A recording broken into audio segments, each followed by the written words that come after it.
एक शांत पहाड़ी गांव में कलू नाम का एक सीधा सादा चरवाहा रहता था।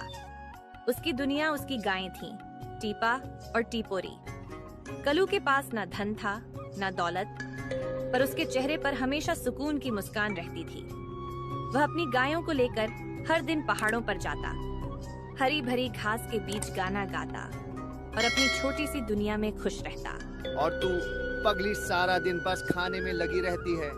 जरा अपने मालिक की भी थकान देख लिया कर। रुक जा, आज तुझे उस घाटी में ले जाऊंगा जहां कल रात सबसे ज्यादा ओस गिरी थी। वहां की घास एकदम रसीली होगी। उसी समय गांव का अमीर आदमी रितेश वहां से गुजरता है। उसके गले में मोटी सोने की चेन चमक रही थी। वह कल्लू को देखकर हंस पड़ता है। अरे ओ कल्लू, आज फिर वही पुराना गाना गा रहा है। कब तक इन जानवरों के पीछे अपनी जिंदगी बर्बाद करेगा? पूरी उम्र गुजर गई, पर हालत आज भी वहीं फटी हुई है। कभी आईने में खुद को देखा है? तू इंसान कम और इन गायों का हिस्सा ज्यादा लगता है। क्या मिला तुझे? 2 वक्त की रोटी और फटा हुआ कपड़ा। रितेश की बातों में घमंड था, लेकिन कल्लू के चेहरे पर शांति बनी रही। रितेश भाई, तकदीर कपड़ों से नहीं मन से पहचानी जाती है। मेरा मन तो इन पहाड़ों की हवा जैसा हल्का है और इन मासूम गायों के साथ एकदम खुश है। आप अमीरी की बात करते हैं, पर असली अमीर वो होता है जिसे रात को चैन की नींद आती है। आपकी ये सोने की चेन सुंदर तो है, पर क्या ये आपको ये सुकून दे सकती है? कल्लू की बात सुनकर रितेश नाराज हो जाता है और गुस्से में बोला, भूखे पेट सुकून नहीं मिलता कल्लू। जिस दिन बुढ़ापा आएगा और ये गायें साथ छोड़ देंगी, तब समझ आएगा असली कीमत क्या होती है। दुनिया बहुत आगे बढ़ गई है और तू आज भी यहीं अटका है। रितेश वहां से चला जाता है, लेकिन उसके शब्द कहीं ना कहीं कल्लू के मन में गूंजते रहते हैं। कल्लू दूर पहाड़ों के पीछे फैले एक काले जंगल की ओर देखता है और सोचने लगता है, मैंने सुना है उस काले वन के पार ऐसी घास उगती है जो मखमल जैसी नरम होती है, जिसे खाकर गाय का दूध अमृत बन जाता है। अगर मैं अपनी टीपा और टीपोरी को वहाँ ले जाऊं तो उनकी किस्मत बदल सकती है। लेकिन उस जंगल का नाम सुनते ही गांव वाले कांप जाते थे। कहते थे, वहाँ कुछ ऐसा है जो इंसानी समझ से परे है। कल्लू के मन में अब उस काले जंगल का ख्याल घर पर भी आने लगा। डर भी था, लेकिन अपनी गायों के लिए कुछ बेहतर करने की चाह उससे भी बड़ी थी। अगली सुबह सूरज की पहली किरण के साथ ही कल्लू अपनी गायों टीपा और टीपोरी को लेकर काले वन की ओर निकल पड़ा।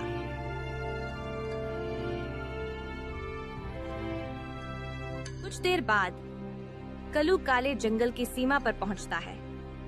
वहां की हवा कुछ अलग थी, भारी और अजीब सी खामोशी से भरी हुई।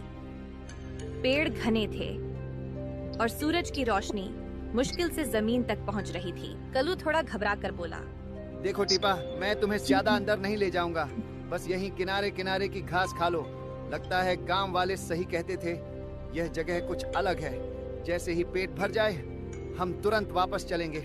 गायें उस हरी भरी घास को खाने लगती हैं। कुछ देर बाद कल्लू उन्हें लेकर सुरक्षित वापस गांव लौट आता है।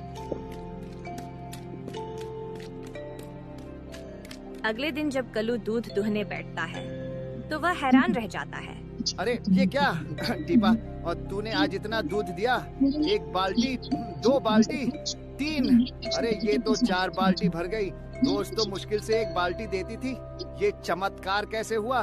इतने में गांव के कुछ लोग वहां से गुजरते हैं और इतना सारा दूध देखकर रुक जाते हैं। अरे ओ कल्लू, आज क्या हुआ? इतना दूध कहाँ से आ गया? तेरी गायों में इतनी ताकत कब से आ गई? अरे चाचा, ये सब उस काले जंगल की घास का कमाल है। मैं कल बस किनारे तक गया था और देखो आज दूध 4 गुना हो गया। गांव वाले उसकी बात सुनकर डर जाते हैं और कपकपाती आवाज में बोलते हैं, तू पागल हो गया है क्या? वो काला जंगल बहुत खतरनाक है। आज बच गया, इसका मतलब ये नहीं कि हर बार बचेगा। वहाँ दोबारा जाने की गलती मत करना, वरना पछताएगा। लेकिन अब कल्लू के मन में एक नया लालच जन्म ले चुका था। अगर किनारे की घास से इतना दूध मिल रहा है तो अंदर की घास कैसी होगी?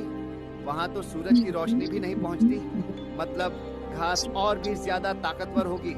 अगर मैं अपनी गायों को जंगल के अंदर ले जाऊं तो मैं भी अमीर बन सकता हूं। मुझे फिर कभी गरीबी नहीं झेलनी पड़ेगी। अब कलू का डर धीरे धीरे लालच में बदल रहा था। हाँ, कल मैं नहीं डरूंगा। कल मैं उस जंगल के अंदर तक जाऊंगा, अपनी टीपा और टिपोरी को सबसे अच्छी घास खिलाऊंगा। अगली सुबह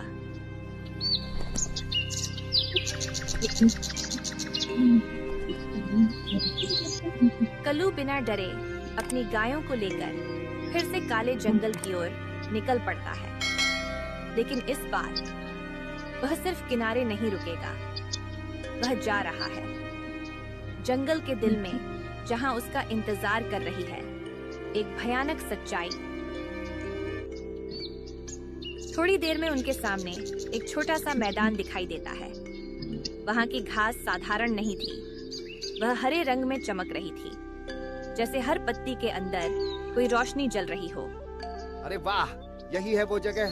देखो टीपा, कैसी चमक रही है ये घास। आज तुम दोनों जी भर के खाओ। गायें उस घास की ओर दौड़ पड़ती हैं और तेजी से उसे खाने लगती हैं। कलू एक पेड़ के सहारे बैठ जाता है और मुस्कुराते हुए उन्हें देखता है। लेकिन कुछ ही पलों में सब बदलने लगता है। टीपा, तू रुक क्यों गई? अरे खाना, ये तेरी आंखें इतनी चमक क्यों रही हैं? कलू दौड़कर टीपा के पास जाता है और जैसे ही उसे छूता है, उसका शरीर पत्थर जैसा ठंडा और कठोर हो चुका था। धीरे धीरे टीपा का पूरा शरीर सुनहरे रंग में बदल जाता है। वह अब एक सोने की निर्जीव मूर्ति बन चुकी थी। कलू डरकर चिल्लाते हुए कहा, नहीं नहीं टीपा, नहीं नहीं टिपोरी, भाग यहाँ से, मत खा ये घास। लेकिन अब बहुत देर हो चुकी थी। टिपोरी और बाकी गायें भी एक एक करके उसी हालत में बदलने लगती हैं। कुछ ही पलों में पूरा मैदान सोने की मूर्तियों से भर जाता है। ये क्या हो गया? मैं तुम्हें यहाँ खिलाने लाया था या मौत के मुंह में धकेलने? हे भगवान, मेरी टीपा, मेरी टिपोरी, मैंने अपने ही हाथों से तुम्हें खत्म कर दिया। कलू जमीन पर गिरकर फूट फूट कर रोने लगता है। उसकी चीखें पूरे जंगल में गूंज उठती हैं। तभी एक गहरी रहस्यमयी आवाज चारों ओर गूंजती है। रोने से कुछ नहीं बदलेगा। चरवाहे, तूने वही किया जो हर लालची इंसान करता है, इस चमक के पीछे भागना। कलू रोते हुए और गुस्से से बोला, मुझे नहीं चाहिए ये सोना, मुझे मेरी टीपा और टिपोरी चाहिए। उन्हें वापस कर दो। अगर उन्हें वापस लाना चाहता है तो तुझे उस श्राप की जड़ तक जाना होगा, उस गुफा में जहाँ एक सोने की मूर्त खड़ी है। जंगल के अंदर एक रहस्यमयी गुफा, जहाँ इस पूरे श्राप की शुरुआत हुई थी। अगर तुम वहाँ चले जाओ, शायद तुम्हारी गाय वापस आ जाए। मैं जाऊंगा, चाहे कुछ भी हो जाए। मैं अपनी गायों को इस हालत में नहीं छोड़ सकता। आंसू पोंछकर कलू अपनी लाठी उठाता है और उस अंधेरी गुफा की ओर बढ़ जाता है, जहां उसका इंतजार कर रहा है एक और बड़ा खतरा। कलू आंसुओं को पोंछते हुए लड़खड़ाते कदमों से उस रहस्यमयी गुफा की ओर बढ़ रहा था। जैसे जैसे वह आगे बढ़ता गया, पेड़ों का रंग काला नहीं बल्कि तांबे जैसा लाल दिखने लगा। हवा में एक अजीब सी गर्मी घुल चुकी थी। आखिरकार कलू उस गुफा के मुहाने पर पहुंचता है। बिना सोचे वह अंदर चला जाता है। गुफा के बीचों बीच एक सोने की मूर्त खड़ी थी। वह एक युवती की आकृति थी, लगभग 18 से 19 साल की। उसके हाथ आसमान की ओर उठे हुए, जैसे वो किसी से रहम की भीख मांग रही हो। उसकी आंखों से गिरे आंसू गालों पर जमकर सुनहरे मोती बन चुके थे। जाने के बाद कलू धीमी आवाज में बोला, तुम कौन हो और तुमने मेरी गायों को सोने का क्यों बनाया? मैं एक शापित राजकुमारी हूँ। कभी मेरे पास सब कुछ था, लेकिन मुझे और सोना चाहिए था, और ज्यादा। एक दिन मैं जंगल की एक रहस्यमयी गुफा तक पहुँच गई, जहाँ हर तरफ सोने की चमक थी। मैंने लालच में आकर हर चीज को छूना शुरू कर दिया और तभी मेरा शरीर धीरे धीरे सोने में बदलने लगा। मैं समझ गई ये कोई खजाना नहीं बल्कि एक श्राप था, लेकिन तब तक बहुत देर हो चुकी थी। आज भी मैं एक अच्छे इंसान की तलाश में हूँ, पर मेरी लालच ने मुझे अमीर नहीं बल्कि हमेशा के लिए कैद कर दिया। मैं आज भी उसी गुफा में खड़ी हूँ, एक सोने की मूर्ति बनकर। अगर तुम चाहते हो कि तुम्हारी गायें पहले जैसी ठीक हो जाएं, तो तुम्हें एक काम करना होगा। यहाँ से लगभग 2 कोस दूर एक गंगा नदी बहती है, वहाँ से जल लाकर अपनी गायों पर छिड़कना। इसके बाद तुम्हारी गायें पहले जैसी हो जाएंगी। इतना बात सुनकर कालू गंगा नदी की ओर दौड़ पड़ा। उसके चेहरे पर गहरी उदासी साफ दिखाई दे रही थी। थोड़ी देर बाद वह गंगा किनारे पहुंचा और जल्दी से पवित्र जल भर लिया। फिर बिना समय गंवाए वह भागते हुए अपनी गायों के पास लौटा।